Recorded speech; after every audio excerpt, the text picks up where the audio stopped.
friends, Heidi here from Rain Country. God is good all the time, and I'm here for another Monday this and that video where I talk about all kinds of different topics, answering a few questions that have come in the past week, and maybe even leading you back to some old videos.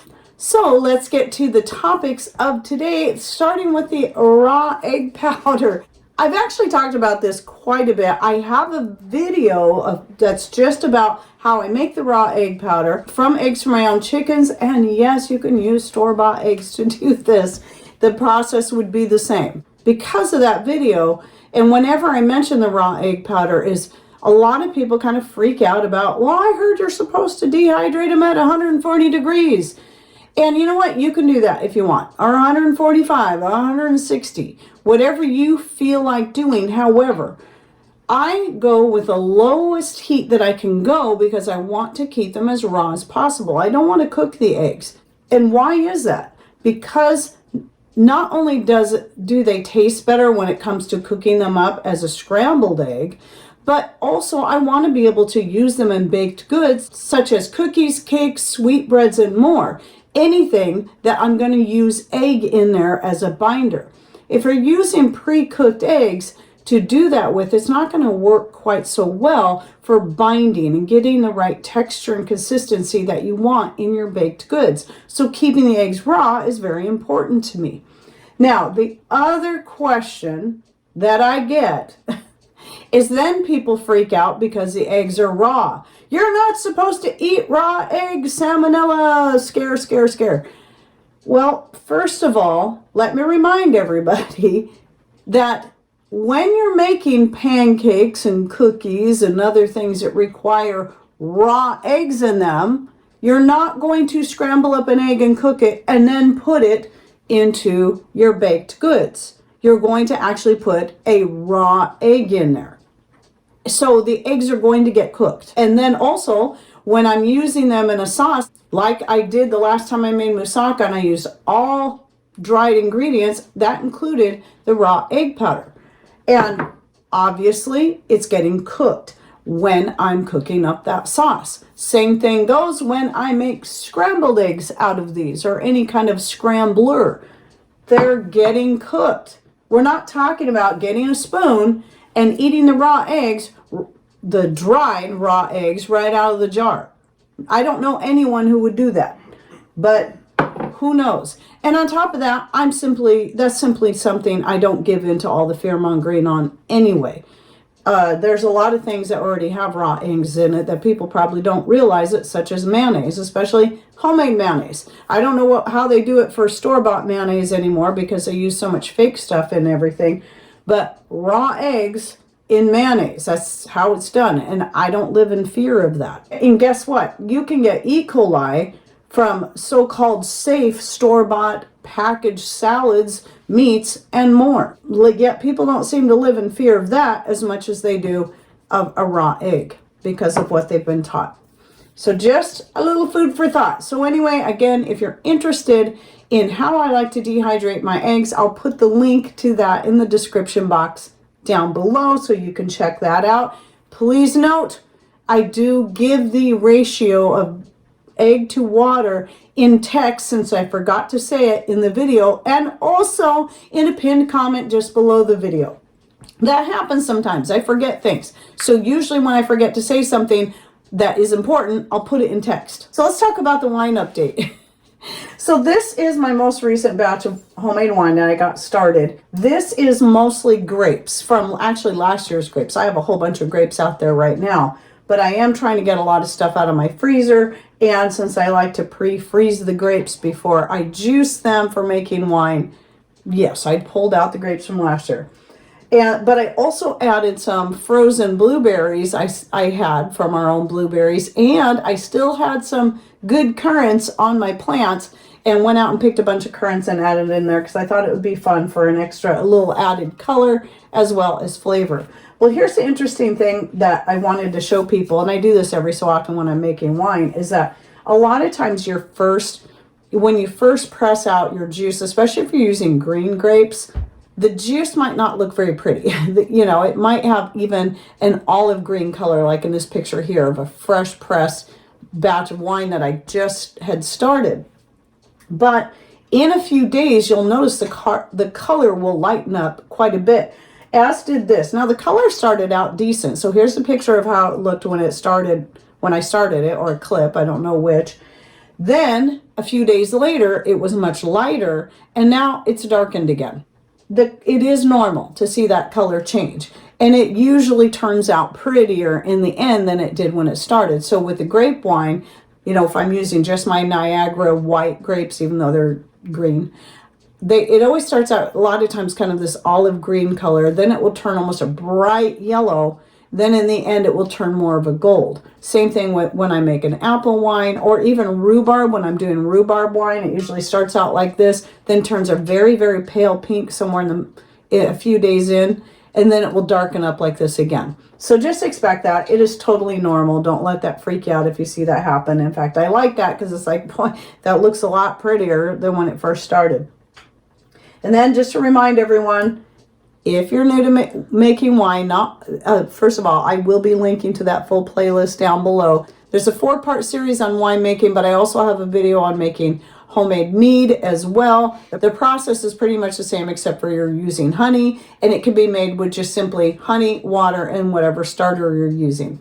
So anyway, you got to have an airlock, and you got to put water in it, because the gases, as this is producing these gases in here, it needs to be able to release the gases so it doesn't blow the top off and make a big mess, while also having water in there to prevent oxygen from getting in, which will then turn it to vinegar.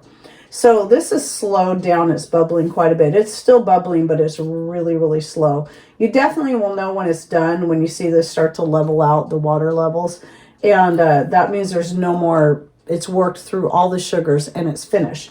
But another question I get about this is, I sometimes will stop the process a little early. It's not going to be as strong in alcohol content, but it will have a sweeter and more bubbly flavor. So if you're looking at flavor, there's nothing wrong with checking the flavor after 2 weeks, 3 weeks. Usually the standard is 30 days of fermentation, but that also can vary depending on temperature and the actual sugar content and several other variables. So I always just say it's not going to hurt you to taste it somewhere along the way and see what you think about the flavor. So if you're making it just to enjoy, you might like less alcohol and a more fizzy and sweet flavor to it than, a completely finished alcohol that might be pretty strong and no sweetness to it at all and no bubbliness to it at all. And it will sometimes, no matter how much you rack it, sometimes you'll never get all of the cloudiness out. Sometimes you can get it crystal clear, like I did here with a grape wine several years ago.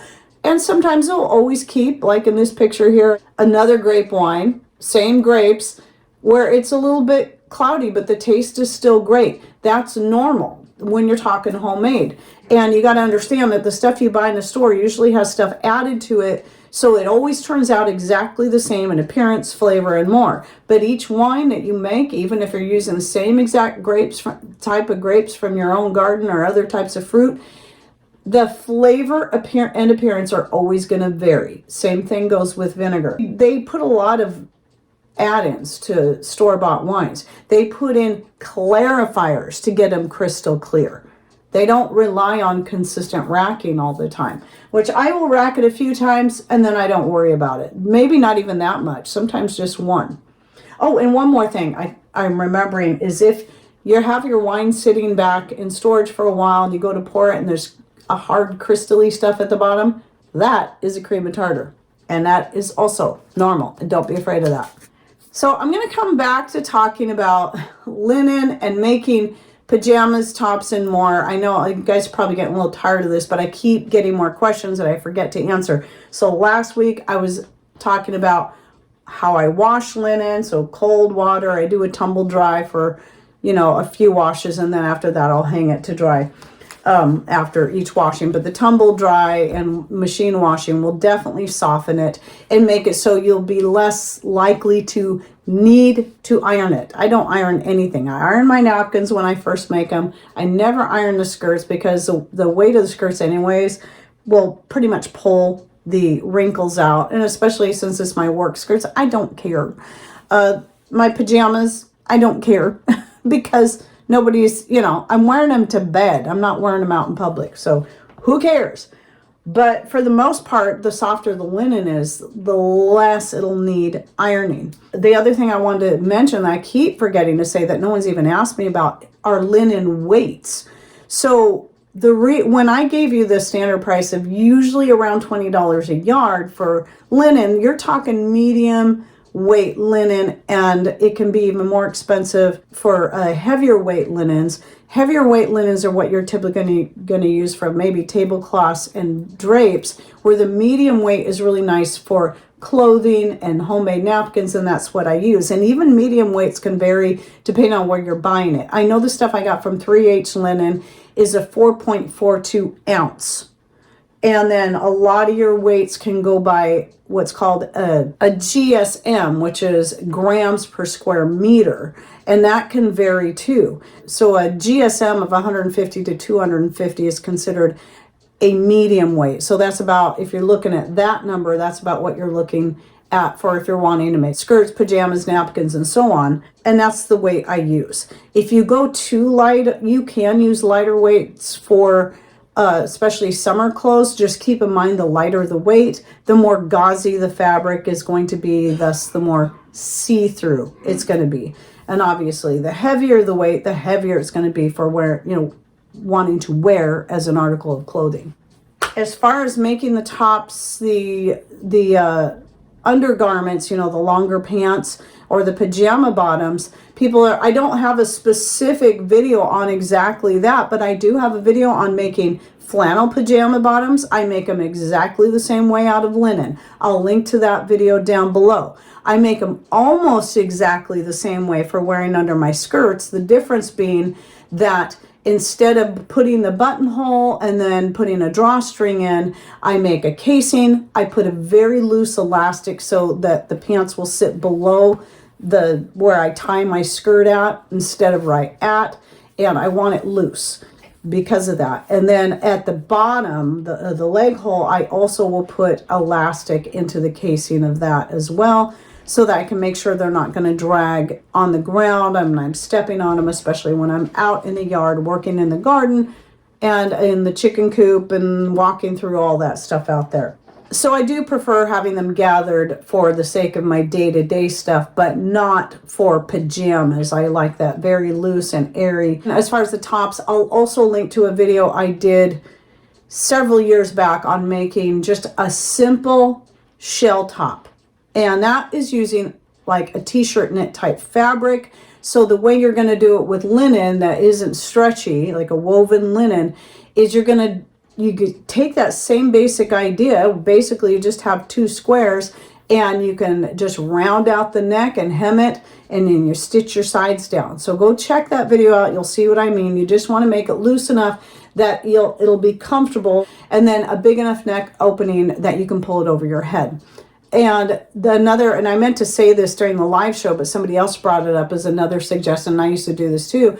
If I was working with a non-stretchy fabric and making a top, is sometimes just make a slit down here or a V-neck, and then put lacing up here, and that can just add a nice cute look. Of course, you're going to want to make sure the holes that you put in there are going to have some finished edges of some kind. You can even get the little, I forget what they're called, the grommets or whatever, that you can put on there to seal up those holes so they don't fray on you. And then the last thing I wanted to just remind everybody about my live shows. So for now, as long as I'm able to do it, there may be some Sundays I can't, but I'm planning on going live every Sunday at 12 p.m. Pacific Standard Time. That's the time that personally works best for me. However, nobody should ever feel bad if they can't make it to the actual live, because here's the other thing. You can always go back and watch the replay, or you can even wait until I have a more abbreviated, especially if you don't like all the long chit chat and whatever that goes on in there. You can wait until I release the abbreviated version of the important points. I might have just one short video that comes out from that live show that I've edited, added pictures to, and then I'll publish in the middle of the week. Or I might even be able to make two, and sometimes to put out there and just separate them in two sections according to the topic. And again, edit it, clean it up, and then add some photos of whatever it is I'm talking about. So that's what you will have seen this last Wednesday and the Wednesday before. And this Wednesday, I have another one coming out from, and it'll always be from the show that had been a week and a half prior-ish, something like that. At least I think it'll always be that way. So that way, everybody can still learn something from it without having to feel like they got to be there live or having to put up with this long hour to hour and a half show just to listen to me read comments and blah, blah, blah. I try to find a balance and not do too much of that, but enough of that I can answer a few questions, but know that I will not always be able to see all your questions. But I'm going to try to make it a habit too, to kind of go back and skim through the chat and then see if there's any important questions I need to answer either in the next live or in a Monday this and that like I'm doing right now. So I hope you enjoyed my this and that for the week, and I hope to also see you in the next live if you can make it. And if not, again, don't worry about it. And don't forget to check out the links I'll be putting in the description box down below. And please share with us any of your thoughts or ideas in comments. And thanks for watching. Take care and God bless.